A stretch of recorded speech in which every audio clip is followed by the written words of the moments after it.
네, 감사합니다. 오늘부터 카톡 프로필 사진을 예수님으로 바꾸는 거로 하겠습니다.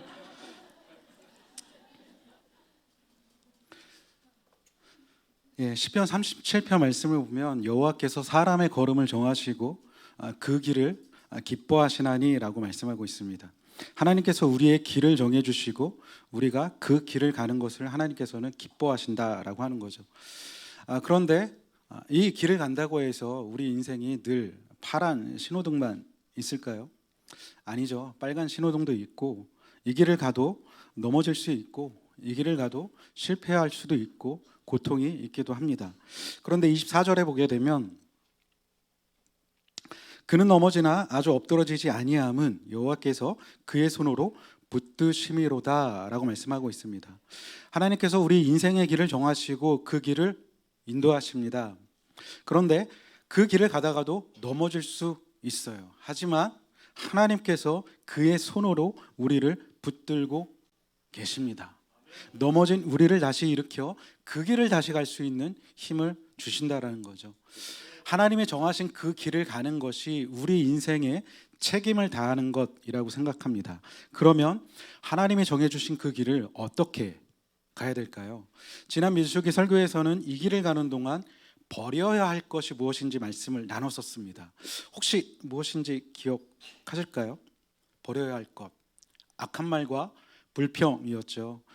이스라엘 백성들은 광야의 불편함으로 인해 하나님을 의심하고 시험하여 하나님께 악한 말과 불평을 쏟아내었고 이것이 광야 여정의 실패의 원인이 되었습니다.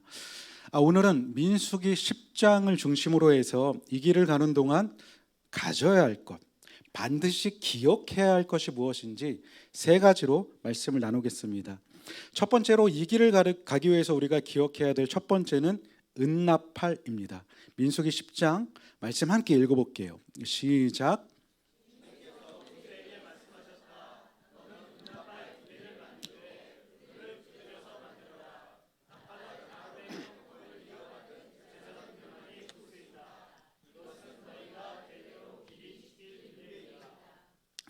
하나님께서 이스라엘 백성들이 광야 행진을 시작하기 바로 직전에 명령하신 것이 은나팔 2개를 만들어라예요.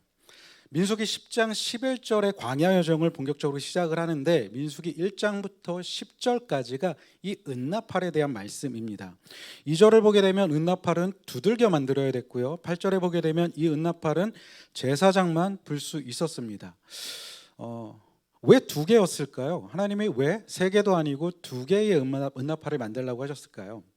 그것은 이 당시에 제사장이 2명이었기 때문입니다. 대제사장 아론을 제외하고 엘르아살과 이다말 2명의 제사장이 있었기 때문에 2개를 만들라고 하셨는데 후대에 가면 솔로몬 시대에는 120명의 제사장이 나팔을 불었다라고 역대기에 기록되어 있죠. 4가지 중요한 나팔 소리가 있습니다. 첫째로 회중을 소집할 때 나팔을 불었습니다. 나팔 2개를 동시에 길게 불면 모든 회중들이, 모든 백성들이 회막문 앞에 나가라는 사인이었죠. 2개 중에 하나의 나팔만 길게 불면 백성들 가운데 지도자들만 회막문 앞으로 나가면 됩니다. 두 번째는 행진을 할 때 나팔을 불었습니다. 나팔을 짧게 끊어서 크게 불면 이제 행진을 시작하라는 신호였어요. 그래서 하나님이 정해주신 순서가 있었죠. 동쪽, 남쪽, 동남, 서북에 진을 치고 있었던 순서대로 행진을 하게 됩니다.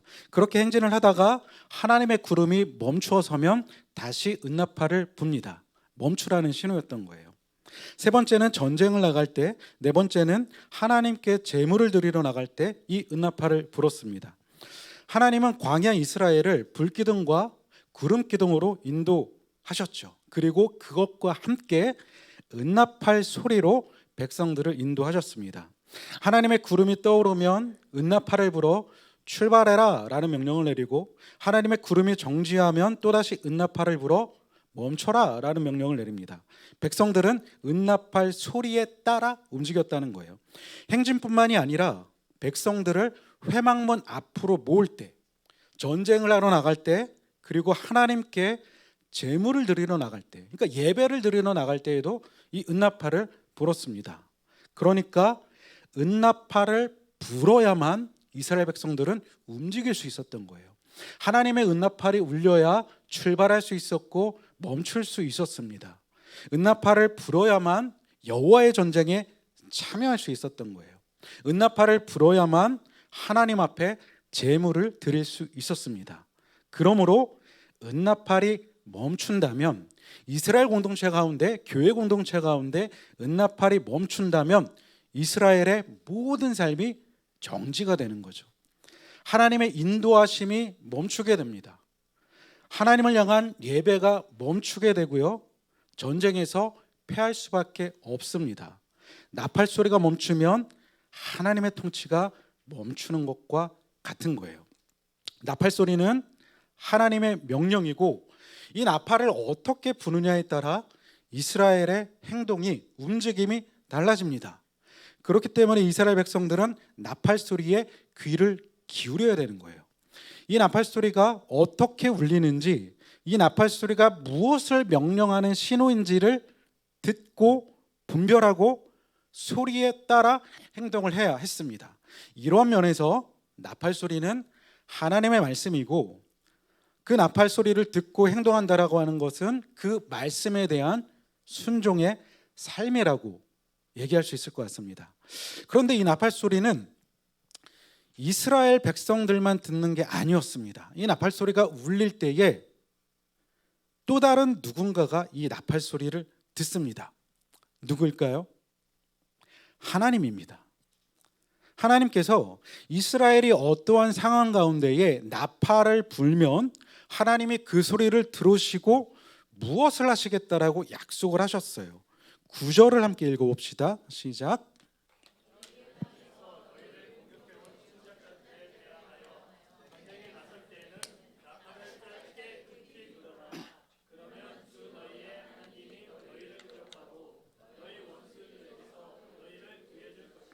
아멘. 우선 이 말씀에서 너희의 땅에서라고 하는 것은 가나안 땅을 의미하죠. 그래서 이 말씀은 이스라엘이 가나안 땅에 들어갔을 때 그 가나안 땅에서 있을 싸움에 대한 말씀이죠. 그러나 가나안 땅이 궁극적으로 우리에게는 천국을 상징하겠지만 꼭 그런 것만은 아닙니다. 이미와 아직을 살아가는 우리에게 가나안 땅은 하나님이 우리를 보내신 삶의 자리라고도 할 수 있을 것 같습니다. 하나님이 정하신 그 길을 따라 살아갈 때 거하는 삶의 자리가 가나안 땅이라고 할 수 있는 거죠. 그래서 그곳은 우리의 직장일 수도 있고요, 그곳은 우리의 가정일 수도 있고 선교지일 수도 있고 또 우리 방배 하나의 교회가 움직여야 할 그 지역일 수도 있습니다. 여기서 중요한 것은 그 삶의 자리에서 대적들이 우리의 신앙을 위협하고 우리를 넘어뜨리려고 공격할 때 나팔을 불면, 그러면 하나님이 우리를 기억하시고 그 싸움을 대신 싸우시며 승리로 이끄신다는 약속입니다. 나팔은 하나님이 우리를 기억하게 하는 거예요. 하나님이 기억한다라고 하는 것은 하나님께서 평소에는 까맣게 잊고 계시다가 우리가 나팔을 불었을 때 아차차 하는 게 아니라, 하나님이 기억하신다는 것은 구원에 대한 다른 표현입니다. 하나님이 나팔 소리를 들으신다는 것은 하나님이 우리 삶의 구원을, 승리를 베푸신다는 약속이죠. 430년간 애굽에서 고통당하며 부르짖는 이스라엘의 그 탄식 소리를 들으신 하나님은 아브라함과 이삭과 야곱에게 세운 언약을 기억하사, 그 언약을 기억하사 모세를 통해 구원의 손길을 펼치셨습니다. 우리가 은나팔을 불 때 하나님은 언약을 기억하신다는 거예요. 그래서 하나님은 그 소리를 들으시고 우리의 대장 되사 우리를 대신하여 그 싸움을 싸우시고 그 싸움을 승리로 이끄시겠다라고 약속하신 겁니다. 그러면 만약 우리가 나팔을 불지 않는다면 하나님이 기억을 못 하시는 거예요. 이 말은 하나님이 그 전쟁을 여호와의 전쟁으로 선포하지 않는다라는 표현입니다. 그래서 싸우면 그 전쟁에서는 질 수밖에 없습니다. 우리가 나팔을 불어야 하나님이 그 전쟁을 여호와의 전쟁으로 선포하시고 그 전쟁을 승리로 이끌어 가신다라는 거예요. 이와 같은 예가 성경에 많이 볼 수 있는데요, 출애굽한 이스라엘 백성들을 공격했던 아말렉 족속이 있습니다. 그 정쟁에서의 승리의 비결은 모세가 하나님을 향해 두 손을 드는 것이었습니다. 이것만 하면 됐습니다. 그때 승리를 주셨죠. 그리고 암몬과 모압 족속이 남유다를 공격했을 때에 그 당시의 왕 여호사밧은 그들을 당해낼 힘이 없었습니다. 그런데 그 싸움에서 승리를 하게 되었죠. 어떻게 가능했을까요? 여호사밧은 하나님을 신뢰함으로 거룩한 예복을 입은 찬양대를 전쟁의 선두에 세워 하나님을 찬양하겠습니다. 전쟁의 선두에 선 찬양대가 이렇게 노래했죠. 여호와께 감사하세, 그의 인자하심이 영원하도다. 그리고 역대하 말씀에 보게 되면 그 노래와 찬송이 시작될 때에, 하나님을 향한 그 노래와 찬송이 시작될 때에 하나님께서 복병을 일으키셔서 암몬과 모압 연합군을 물리치시고 이들에게 승리를 주셨다라는 것을 우리는 볼 수 있습니다. 그러므로 전쟁 가운데, 적들의 위협 가운데 이스라엘이 해야 될 것은 좋은 무기를 만든다거나 잘 훈련되고 좋은 전략을 가진 군대를 의지하는 게 아니었습니다. 하나님의 말씀하신 이스라엘의 전쟁 방법은 매우 단순하죠. 교회에게 주신 전쟁 방법입니다. 은나팔을 부는 거예요. 그러면 됩니다. 그것으로 충분하다고 하나님께서 약속하신 거예요. 그렇기 때문에 중요한 것은 과연 우리는 이 하나님의 약속의 말씀을 신뢰할 수 있겠는가라는 믿음의 문제입니다. 수많은 적들이 우리의 삶을 위협할 때, 수많은 적들이 우리의 신앙을 위협할 때 그 위험과 두려움 앞에서 오직 하나님만을 신뢰하여 하나님께 은나팔을 불 수 있겠는가? 그리고 하나님의 구원을 기다릴 수 있겠는가라는 믿음의 문제라는 거예요. 오늘 우리에게 하나님을 향해 은나팔을 분다는 것은 기도라고 할 수 있을 것 같습니다. 자, 지금까지 말씀을 나눴던 것처럼 우리가 첫 번째로 가져야 될 것이 은나팔인데요. 하나님은 광야를 걷는 이스라엘 백성들을 구름 기둥과 함께 은나팔을 통하여 말씀하시고 인도하셨습니다. 그 은나팔 소리를 듣고 그 소리에 따라 움직인다라고 하는 것은 말씀에 대한 순종이라고 할 수 있을 것 같습니다. 그리고 적들과의 싸움에서 하나님을 향해 은나팔을 분다는 것은 하나님을 향한 우리의 간절한 기도라고 적용할 수 있을 것 같아요. 그러면 성경에서 이러한 예를 찾아볼 수 있을까요? 그 누구도 하나님의 말씀대로 살아가지 않는 시대에, 하나님의 말씀이 사라진 것만 같은 그 시대에 오직 하나님의 말씀이 기준되어 그 말씀으로 모든 삶을 돌이켰던 사람, 성경에 있을까요? 또 적들의 위협 가운데 오직 하나님만을 신뢰함으로 기도의 자리로 나아가 하나님의 도우심을 기다리고 하나님의 구원을 경험했던 사람 있을까요? 혹시 성경의 인물 중에 이러한 사람들 생각나는 분 있으신가요? 두 사람을 소개하려고 합니다. 위협 가운데 기도의 자리로 나아가 하나님의 구원을 경험했다는 사람, 그 누구도 말씀대로 살아가지 않는 시대 가운데 오직 하나님의 말씀이 기준되어 모든 것을 그 말씀으로 돌이켰던 사람. 분열왕국 시대의 남유다의 왕 20명의 왕들 중에 8명의 왕이 하나님께 너 잘했어 라는 칭찬을 받게 되죠. 그 8명 중에 2명의 왕이 정말 잘했어, 너 정말 잘했어 라는 칭찬을 받게 됩니다. 그 두 사람은 히스기야 그리고 요시야입니다. 두 왕의 이야기는 열왕기서에 기록이 되어 있는데요. 열왕기상 1장부터 11장까지는 솔로몬에 대한 이야기입니다. 솔로몬이 어떻게 시작하고 어떻게 실패를 했는지에 대해서 이야기를 해주고요. 열왕기상 12장부터 마지막 열왕기하 25장까지는 분열왕국에 대한 이야기입니다. 그런데 먼저 열왕기상 12장부터 열왕기하 17장까지 북이스라엘을 중심으로 기록되어 있고요. 열왕기하 18장 그리고 나머지는 열왕기하 18장부터 마지막까지는 이제 남유다로 중심으로 기록이 되어 있습니다. 북이스라엘은 여로보암을 시작으로 호세아 왕까지 20명의 왕이 등장하지만 모두가 우상 숭배의 길을 걸은 악한 왕으로 평가되죠. 단 한 명도 하나님께 잘했어라는 칭찬을 받지 못하게 됩니다. 그래서 북이스라엘은 이러한 우상 숭배의 길을 가다가 열왕기하 17장에서 호세아 왕을 마지막으로 아수르에 의해 멸망되어 역사에서 사라지게 되죠. 이제 남은 것은 남유다입니다.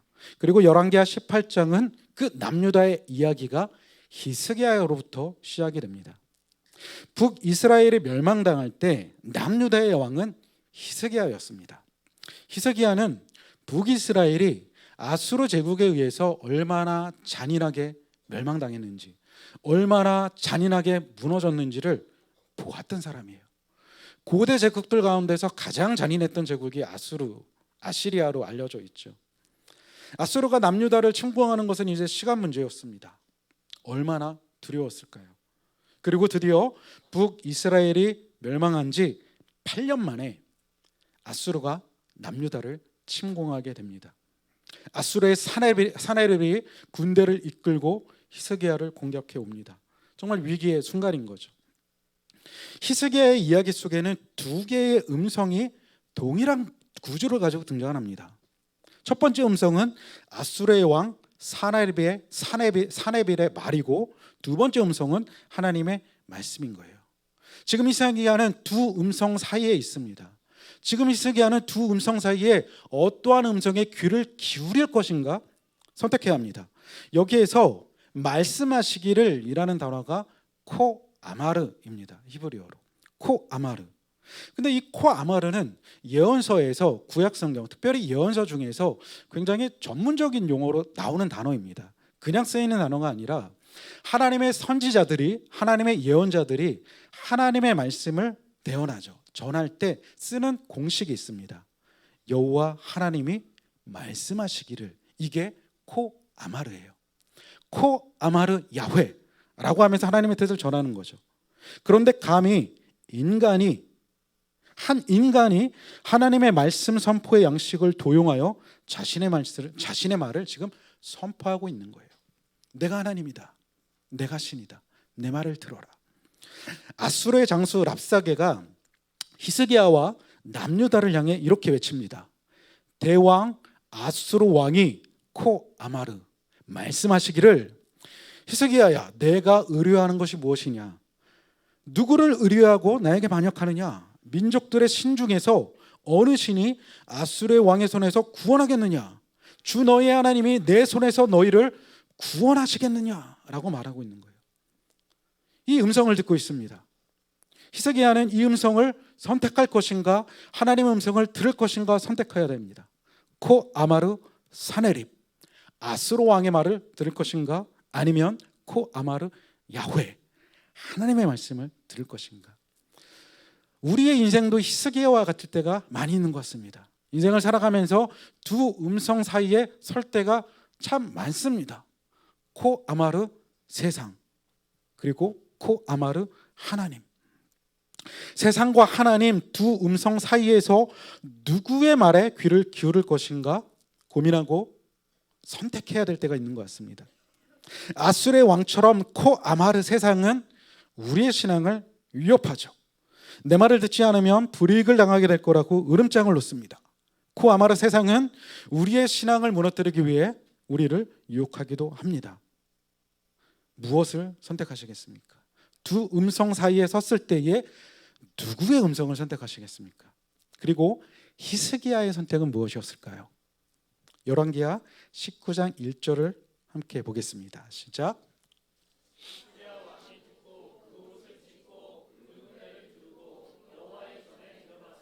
아멘. 멸망이 바로 눈앞에 다가와 있는 절체절명의 순간에 히스기야는 하나님의 성전에 들어갑니다. 풍정등화의 위기 속에 히스기야는 하나님께 은나팔을 분 거예요. 하나님을 선택하고 의지하고 신뢰했습니다. 바로 그때 선지자 이사야를 통하여 코아마르 야훼, 하나님의 말씀이 들려오기 시작합니다. 히스기야는 이사야를 통하여 하나님의 말씀을 듣고 오직 하나님을 향한 신앙을 고백합니다. 기도하기 시작해요. 이 히스기야의 기도 속에는 여호와 하나님이 어떠한 분인지 드러나 있는데요. 우리 다시 한번 큰 목소리로 이 말씀 읽어보겠습니다. 시작. 그룹들 위에 계시는 주 이스라엘의 하나님 주님만이 이 세상의 모든 나라를 다스리는 오직 한 분뿐인 하나님이시며 하늘과 땅을 만드신 분이십니다. 주 우리의 하나님, 이제 그의 손에서 우리를 구원하여 주셔서 세상의 모든 나라가 오직 주님만이 홀로 주 하나님이심을 알게 하여 주십시오. 아멘. 하나님을 의지하고 신뢰한 히스기야의 이 기도, 그 나팔 소리에 응답하여 아수르의 왕 사네립의 손에서 남유다를 지켜주십니다. 사네립은 본국에 돌아가 신전에서 경배할 때 암살을 당하게 되죠. 성경은 히스기야에 대해 이렇게 기록했습니다. 히스기야가 이스라엘 하나님 여호와를 의지하였는데 그의 전후 유다 여러 왕 중에 그러한 자가 없었으니. 히스기야는 전무후무한 하나님을 신뢰한 왕이었습니다. 그런데 히스기야의 뒤를 이은 그의 아들 므낫세는 굉장히 악한 왕이었습니다. 55년 동안, 굉장히 오랫동안 남유다를 통치하면서 남유다를 온통 죄악으로 가득 채우게 됩니다. 북이스라엘을 멸망의 길로 이끌었던 모든 죄악들을 남유다에 채우게 되는 거예요. 그러니까 북이스라엘의 멸망의 이유를 기록한 부분이 열왕기서 17장인데 그 내용과 므낫세의 통치 동안의 타락을 기록한 열왕기하 21장의 내용이 거의 동일합니다. 므낫세는 바알과 아세라를 위하여 제단을 만들어 섬기고 하나님의 성전에 그 제단을 세우게 됩니다. 하늘의 1월 성신을 숭배하죠. 최초로 있었던 일입니다. 자기의 아들들을 불 가운데 지나게 합니다. 이게 무슨 말일까요? 이스라엘의 동편에는 모압과 암몬 족속이 있는데 이 모압과 암몬은 같은 신을 다른 이름으로 섬겼습니다. 그 신이 몰렉, 그모스라고 하는 신인데 이 신은 인신제사를 원하는 신이었습니다. 그 신에게 자신의 아들들을 인신제사로 제물로 바쳤다라는 거예요. 무죄한 자의 피를 흘려 예루살렘 끝에서 끝까지 가득 채웠습니다. 므낫세는 남유다의 왕들 가운데 가장 악한 왕이었습니다. 므낫세는 이렇게 장기 집권을 하면서 남유다를 타락의 길로 몰고 갔죠. 그의 뒤를 이은 그의 아들 아몬도 마찬가지였습니다. 그의 아들 아몬도 아버지 므낫세의 길을 따라 악한 길을 갔던, 남유다를 죄악으로 가득 채웠던 왕이었습니다. 그리고 이렇게 죄로 가득하고 하나님의 말씀이 사라진 것 같은 이 시대에 그 다음으로 왕이 된 사람이 요시야입니다. 그리고 요시야 시대에 종교개혁이 일어나기 시작하죠. 이것이 어떻게 가능했을까요? 종교개혁의 힘은 무엇이었을까요? 요시야 왕은 성전을 수리하던 중에 하나님의 말씀, 모세의 율법서를 발견하게 되죠. 요시야는 하나님의 말씀을 발견하고 그 말씀대로 돌아가는 종교개혁을 일으키게 됩니다. 요시야의 종교개혁의 힘은 하나님의 말씀이었던 거예요. 특별히 요시야는 북이스라엘을 멸망시켰고 지금 남유다를 멸망의 길로 몰아가고 있는 자신의 앞선 선왕들의 모든 죄악들을 무너뜨리기 시작합니다. 산당들, 바알과 아세라상들, 하늘의 1월 성신들과 그 앞에 분향하는 자들, 태양상, 아세 제단들, 므낫세가 세운 제단들, 솔로몬이 세운 이방신들을 위한 산당들, 여로보암이 베델에 세운 상단들, 그리고 북이스라엘의 수도인 사마리아에 있는 산당들까지 아주 철저하게 무너뜨리죠. 그리고 한 가지 더 나아갑니다. 하나님의 유월절을 지키죠. 창세기부터 열왕기서까지 오직 모세와 여호수아 그리고 요시야 왕만이 이 하나님의 유월절을 기념한 것으로 전해주고 있죠. 성경은 이 요시야에 대해서 이렇게 기록을 했습니다. 함께 읽어보겠습니다. 시작.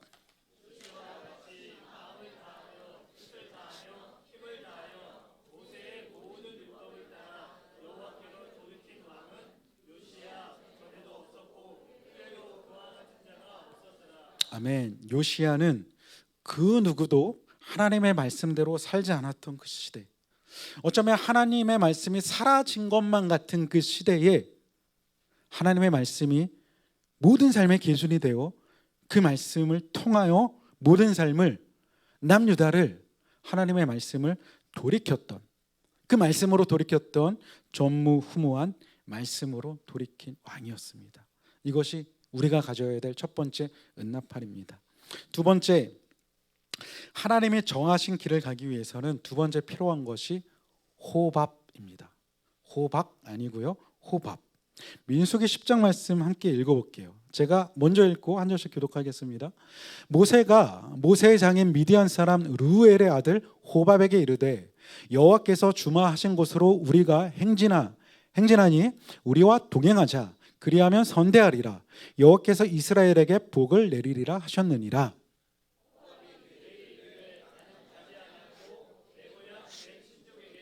다 같이 보겠습니다. 모세가 이르되 청하건대 우리를 떠나지 마소서. 당신은 우리가 광야에서 어떻게 진칠지를 아나니 우리의 눈이 되리이다. 먼저 이 말씀에서 우리가 좀 정리를 해야 될 게 있는데요. 모세의 장인 르우엘은 출애굽기에 나오는 모세의 장인 이드로, 모세의 장인 이름이 이드로잖아요. 근데 여기서는 르우엘로 나옵니다.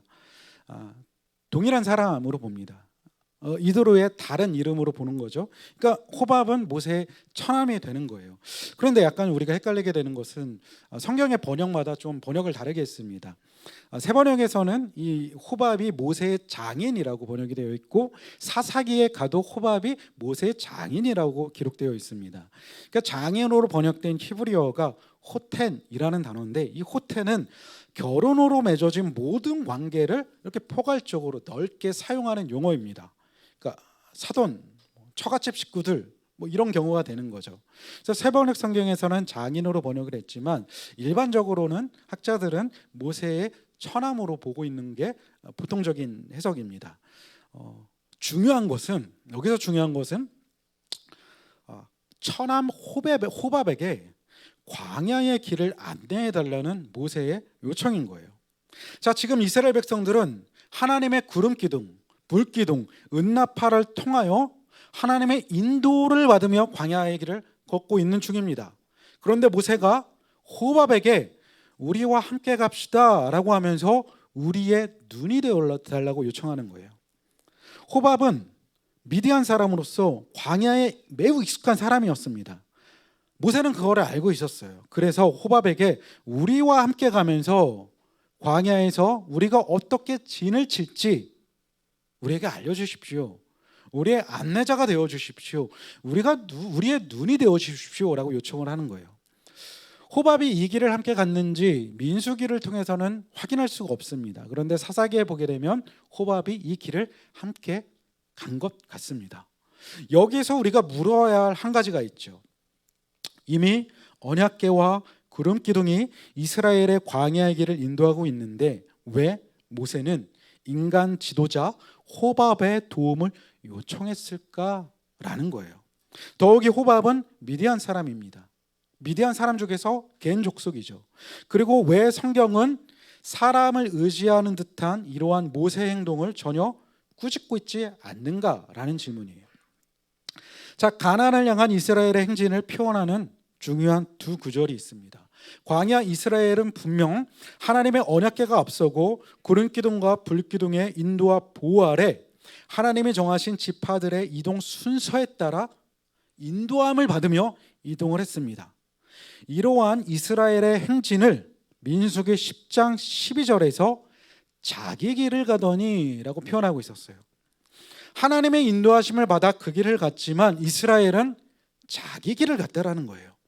하나님께서 인도하시는 길이라고 해서 수동적으로 따라가는 것처럼 보이지만 그 길은 이스라엘 자신들이 걸어야 할 그들 자신의 길이라는 거죠.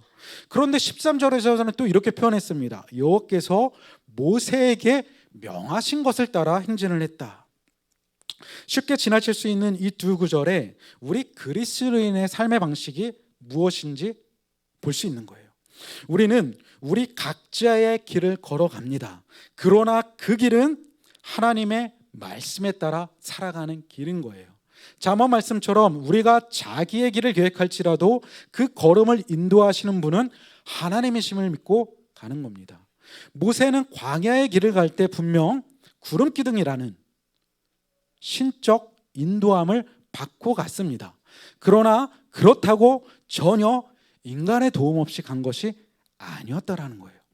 어쩌면 모세의 이 제안이 하나님의 인도하심을 믿지 못하는 불신앙적 요청이라고 생각될 수도 있습니다. 그러나 성경 본문에서는 그러한 부정적인 뉘앙스를 주고 있지 않죠. 모세가 호밥에게 도움을 요청한 것은 우리의 눈이 되어 주십시오, 우리와 함께 가면서 우리를 인도해 주십시오 라고 요청한 것은 절대 하나님의 약속을 의심하거나 불안해하는 것이 아니었습니다. 그리고 하나님의 인도하심의 불안정성 때문도 아니었다라는 거예요. 모세의 이 제안은 하나님의 인도하심과 그 뜻과 그 믿음 안에서 자신이 할 수 있는 최대한의 노력을 하고 있는 겁니다. 인생 광야의 길을 갈 때 말씀의 인도함을 받는 것은 무엇보다 중요합니다. 그런데 그 인도하심이라는 것이 실제 상황에서는 매우 다양하게 나타날 수 있는 거예요. 때로는 환경으로, 때로는 사람의 도움으로 나타나기도 합니다. 그렇기 때문에 우리는 끊임없이 말씀의 인도에 주목해야 하지만 동시에 주변의 환경과 하나님이 세우신 사람들, 전문가들, 특별히 교회 공동체의 그 도움에 주목해야 합니다. 신앙은 이상을 초월합니다. 그러나 이성을 무시하지는 않습니다. 마찬가지로 하나님의 인도는 환경이나 사람 그리고 공동체의 인도를 초월합니다. 하지만 그렇다고 환경이나 사람, 공동체의 인도를 절대 무시하지 않는다라는 거예요. 오히려 그러한 인도를 통하여 하나님의 인도하심이 우리 삶 가운데 나타나기도 한다라는 겁니다. 그러면 오늘 우리에게 이 길을 함께 가며 안내자가 되어줄, 우리의 눈이 되어줄 호밥은 누구일까요? 과연 우리의 호밥은 누구일까요? 잠시 고개를 돌려 주변에 계신 분들을 바라보시겠습니다. 좀 돌려보세요. 몸을 돌려 뒤를 보셔도 좋습니다. 멀리 계신 분을 보셔도 좋아요. 호밥이 보이시나요? 혹시 눈이 마주친 분이 있으시면 이렇게 인사했으면 좋겠습니다. 안녕 호밥. 좀 인사해 주세요. 우리 옆에 있는 믿음의 식구들이 호밥입니다. 이 신앙의 여정을 함께 가고 그 여정을 온전히 마칠 수 있도록 안내자가 되는 호밥은 우리 주변에 계신 교회 공동체예요. 주변에 계신 분들에게 이렇게 다시 한번 인사했으면 좋겠습니다. 같이 갑시다. 내가 눈이 되어드리겠습니다. 아멘. 마지막 세 번째이자 결론 부분입니다. 하나님이 정하신 이 길을 가기 위해서는 무엇보다 중요한 것은 이 길을 인도하시는 하나님이 어떠하신 분인지를 알아야 될 것 같아요. 그래야 믿고 갈 것 같습니다. 민수기 10장 33절에 하나님이 이러한 분이시라고 말하고 있습니다. 함께 읽어볼게요. 그들이 여호와의 산에서 떠나 사멜길을 갈 때에 여호와의 언약궤가 그 사멜길에 앞서가며 그들의 쉴 곳을 찾았고, 아멘. 이스라엘이 광야를 걸을 때 하나님의 언약궤가 앞서갔습니다. 이스라엘 너희들이 알아서 가라고 하신 게 아니에요. 언약궤로 상징되는 하나님은 모든 광야 여정에서 항상 이스라엘보다 앞서 행하시며 쉴 곳을 찾아 그곳으로 인도하시는 하나님이셨습니다. 여기서 쉴 곳이라는 히브리 단어가 메누하인데요. 혹시 우리를 쉴 곳으로 인도하시는 하나님 하면 생각나시는 성경 구절이 있으실까요? 시편 23편이죠. 자, 1절에서 3절 말씀 함께 읽어볼게요. 시작. 여호와는 나의 목자시니 내게 부족함이 없으리로다. 그가 나를 푸른 풀밭에 누이시며 쉴 만한 물가로 인도하시는도다. 내 영혼을 소생시키시고 자기 이름을 위하여 의의 길로 인도하시는도다. 예, 선한 목자 되신 하나님은 자기의 백성들을 쉴 만한 물가, 메누하의 물가로 인도하시는 하나님이십니다. 여기 메누하는 그 뜻이 쉼, 휴식이라는 뜻이 있습니다. 그러나 메누하는 그 이상의 의미를 가지고 있어요. 메누하는 참된 평안과 안식과 샬롬, 이것이 메누하입니다. 하나님은 그런 곳을 찾아 우리에게 그 안식을 누리게 하시는 거예요. 그리고 3절을 보게 되면 그 하나님은 우리를 인도하실 때에 의의 길로 인도하십니다. 우리를 인도하시는 방식이 의의 길이다라는 거예요. 하나님께서 우리 앞에 행하시며 메누아를 찾으시고 그곳으로 인도하실 때 의의 길로 인도하십니다. 의의 길은 가장 안전한 길이고요, 의의 길은 올바른 길을 의미합니다. 먼저 하나님은 우리를 가장 안전한 길로 인도하십니다. 팔레스타인의 양들이 산을 올라갈 때 가파른 비탈길을 그냥 헉헉대면서 땀을 흘리면서 곧장 올라가는 게 아니죠. 지그재그 왔다 갔다 올라갑니다. 내려올 때는 어떨까요? 빨리 가기 위해서 비탈길을 곧장 내려올까요? 그러면 넘어지고 구르고 부딪히고 낭떠러지에 떨어져 다치거나 죽는 일이 발생합니다.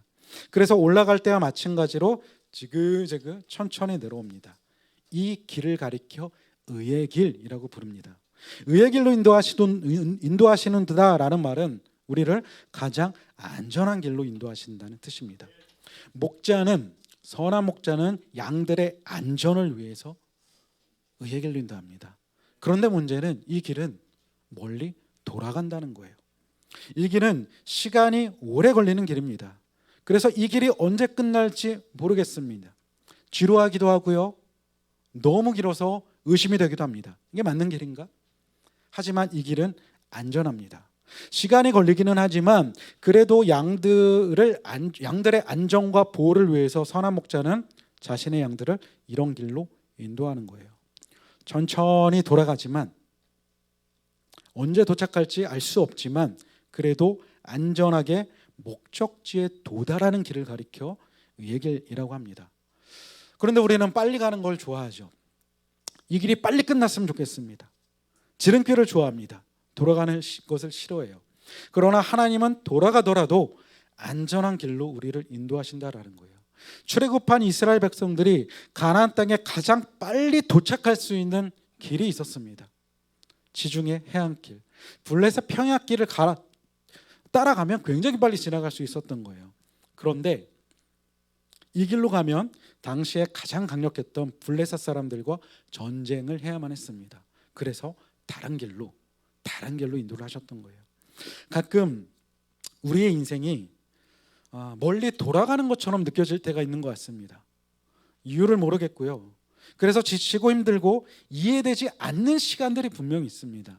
그런데 하나님께서 우리로 하여금 돌아가게 하실 때는 이유가 있다라는 거예요. 무엇이죠? 우리의 안정과 보호와 유익을 위해서.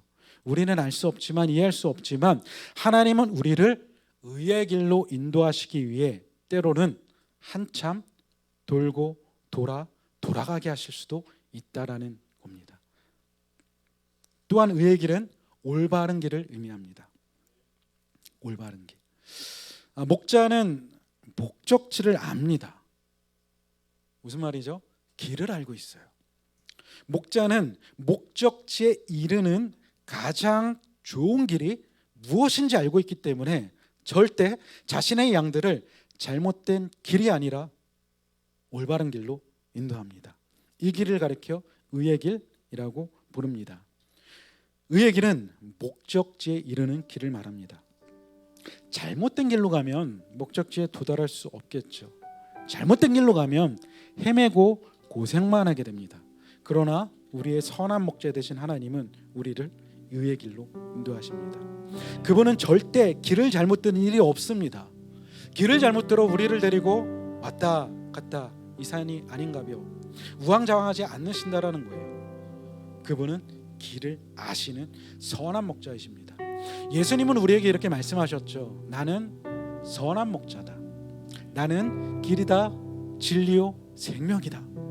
선한 목자 되신 예수님, 길 되신 예수님은 어디로 가야 우리에게 가장 좋을지를 아십니다. 그리고 가장 안전하고 올바른 길, 의의 길로 우리를 인도하시는 거예요. 아멘. 설교를 시작하면서 보았던 말씀이 시편 37편 말씀인데요. 이번 주 암송 구절입니다. 개역개정 버전인데요. 이 말씀을 다시 한번 읽어볼까요? 자, 시작.